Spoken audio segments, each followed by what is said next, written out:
فاسألوا أهل الذكر إن كنتم لا تعلمون. Syukran jazilan Buya atas jawabannya. Baik Buya, pertanyaan selanjutnya. Assalamualaikum warahmatullahi wabarakatuh Buya.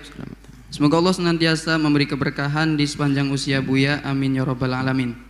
Mohon maaf ingin bertanya Buya. Tidak jarang dari non-muslim bertanya mengenai hadis macam ini. Mohon penjelasannya Buya, apakah hadis ini benar sahih dan bagaimana jika betul ada hadis semacam ini? Yaitu sebuah hadis yang terjemahannya sebagai berikut. Telah menceritakan kepada kami Ali bin Abdullah, telah menceritakan kepada kami Al-Walid bin Muslim, telah menceritakan kepada kami Al-Auza'i, telah menceritakan kepadaku Yahya bin Abu Kasir, mengatakan telah menceritakan kepadaku Abu Kilabah Al-Jarmi dari Anas radhiyallahu anhu mengatakan beberapa orang dari kabilah Ukli menemui Nabi SAW menyatakan keislamannya, tetapi mereka tidak cocok dengan iklim Madinah, sehingga Nabi memerintahkan mereka untuk mendatangi unta-unta sedekah untuk meminum air kencingnya dan susunya. Mereka melakukan perintah tersebut dan mereka pun sembuh. Namun mereka murtad dan membunuh penggembalanya, merampok unta-untanya. Maka Nabi mengutus pasukan untuk menyusuri jejak mereka sehingga mereka bisa ditangkap. Kemudian Nabi memotong tangan dan kaki mereka serta mencongkel mata mereka, dan Nabi tidak menghentikan penghukuman terhadap mereka hingga mereka tewas. Diriwayatkan dari Anas, Nabi memotong tangan dan kaki dari pria milik suku Uraina dan tidak membakarnya, anggota badan mereka yang berdarah sampai mereka mati. Bagaimana tentang hadis ini Buya? Penerjemahannya saja sedikit kurang detail. Hadis itu ada. Diriwayatkan oleh Imam Bukhari, kisahnya adalah dari ada satu suku ada Urainah atau Ukal ada. Satu suku datang kepada Nabi, lalu masuk Islam. Kemudian setelah itu, bukan satu duanya rombongan masuk Islam. Rupanya di Madinah dia mengalami sakit perut, sakit karena kasih sayang Nabi. Karena sakit itu ada onta-onta zakat. Kamu bisa ke sana, kamu bisa minum dan bisa menikmati sampai sembuh. Betul. Pergi ke tempat tersebut kan ada onta zakat, ada yang rawat sendiri. Nabi ya, dirawat betul negara. Jadi ada ruatnya, penggembala yang jaga. Minum sampai sembuh, sampai sehat, sampai gemuk nih rombongan orang-orang yang masuk Islam. Tak tahunya setelah itu dia murtad, mereka murtad. Kemudian mereka murtad, sudah ditolong begitu, akhirnya apa? Dibunuh tuh penggembala kamu. Dibunuh dan dicongkelin matanya penggembala. Ini jahat betul. Congkel matanya, dipotong ke penggembalanya itu. Betul-betul dengan kesadisannya. Kemudian onta-ontanya tadi digiring bawa pergi. Kan ketahuan setelah beberapa waktu, nggak langsung ketahuan. Itu pun proses dikejar oleh para sahabat-sahabat sampai ketemu rombongan orang tersebut. Ditangkap, dibawa. Kemudian bahasanya kan Nabi mencongkel, memotong tangannya. Nabi memerintahkan karena hukum dia. Ini hukum di dalam Islam seperti itu. Itu hukum keadilan. Kalau ada yang mengatakan tidak adil, tanyakan siapa yang mengatakan tidak adil. Kalau ada orang ditolong, nyongkel mata, potong tangan, bunuh, paling tepat diapain? Penjara 1 tahun. Mungkin Anda ngomong ya 5 tahun penjara, karena yang mati bukan anak Anda, bukan bapak Anda, bukan keluarga Anda. Makanya enak ngomong. Ini dengan kejahatannya. Sampai Sayyidina Anas mengatakan innama samalahum Nabi. Nabi itu mencongkel matanya. Kenapa? Perintah Nabi mencongkel mata. Kenapa? Li'annahum samalu a'yunar ru'ati, karena mereka mencongkel-congkel matanya penggembala.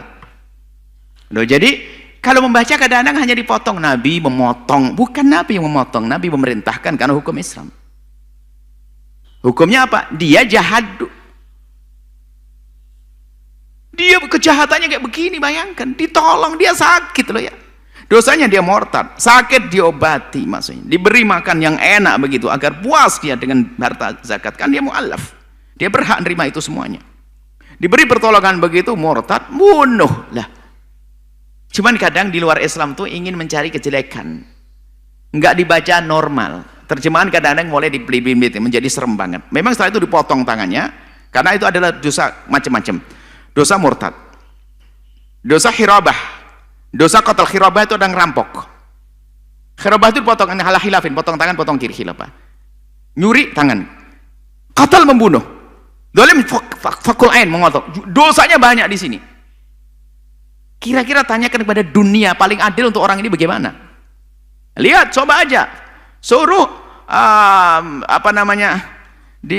menyebar angket semua orang yang paling nggak benar, paling bunuh saja, hancur lah, potong, cacing, cincang, pasti begitu ngomong. Itu coba aja. Ada emosinya begitu.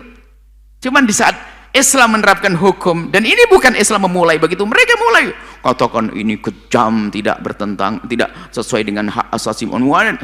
Dia tidak menghargai kemanusiaan. Dia bukan berperang lalu membunuh orang, enggak. Ditolong, dilayani, dikasih makan sampai gemuk sehat, dibunuh yang layani. Gara-gara tamak lihat nih, tahu kok banyak banget nih. Wah, yang jaga cuma berapa orang aja. Gimana nih? Sikat aja deh. Dibunuh. Nah itulah jadi hukum itu seperti itu. Hukum bunuh itu ada dalam Islam itu untuk menjaga kehidupan karena keterlaluan orang tersebut. Dan ini nggak salah Nabi Wahyu kok. Memang mereka melakukan kejahatan semacam itu. Bukan nggak apa-apa langsung congkel matanya. Kemudian setelah itu dipotong tangannya, memang bukan dibakar. Jadi kalau habis dipotong tangan itu biasanya kalau habis pencurian itu dimasukkan ke semacam minyak panas biar tidak terus mengalir darahnya. Tapi setelah dipotong begitu congkel matanya, kemudian setelah itu darah mengalir terus lalu mati. Dan memang harusnya harus dibunuh karena dia membunuh, dikisos.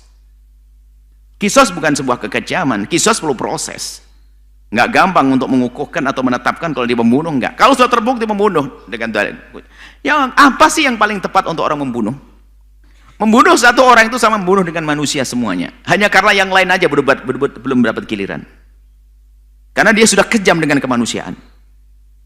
Ini tolong ini. Ini biasanya, makanya ada dalam agama bukan intai mengintai. Kita tidak dianjurkan mencari kekurangan dalam agama lain. Seperti yang lain ini adalah kebusukan orang dalam cara beragama. Mencari-cari kejelekan dalam Islam. Tujuannya apa? Nggak ketemu juga kasusnya semacam ini. Yang mengatakan ini adalah nggak adil, kejam, suruh menjawab kalau seandainya yang meninggal ibumu dicongkel matanya, ayahmu dicongkel, pamanmu dicongkel, ngomong apa kamu? Penjara 5 tahun? Ya enggak dong, congkel. Sudah, kalau mencongkel saja enggak ngembar, kekayaannya diambil, dia embat. Allah. Jadi seperti itu ya. Jadi biasanya itu hal-hal seperti itu adalah bukan orang Nasrani, orang Hindu, orang Buddha. Orang ingin membuat permusuhan. Maka jangan langsung menisbatkan ke agama lain juga. Ada orang beragama atas nama agama tentu, apakah agama Nasrani, agama Yahudi, tapi memang hidupnya untuk bukan. Kita tidak usah membahas urusan agama deh. Kita tidak ingin buat perurusan dengan agama. Itu manusianya nggak benar dia itu. Dia ingin membuat fitnah, motong hadis, kemudian dihadirkan bahasa, Islam itu begitu, lihat nabinya mencongkel mata.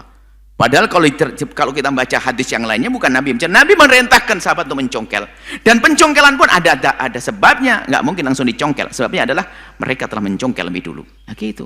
Al-ainu bil aini. Mata dengan mata. Kan begitu yang disebutkan Allah. Baik, seperti itu ya.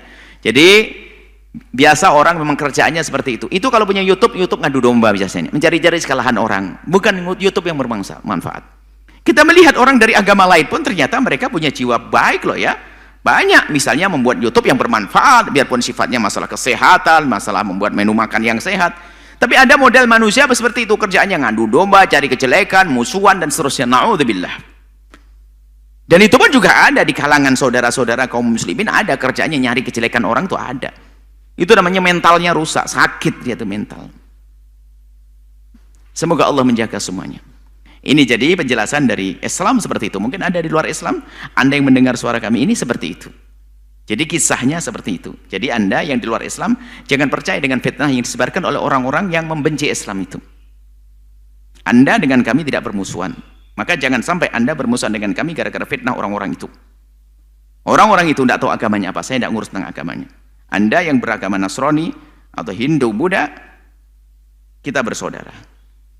Sama-sama satu bangsa, satu air. Makanya kalau semua, pokoknya kita harus cerdas deh. Semua informasi menjadikan sebab permusuhan antar agama, menjelek-jelekan agama, hendaknya kita pinggirkan. Kita tidak usah urusan dengan manusia semacam itu.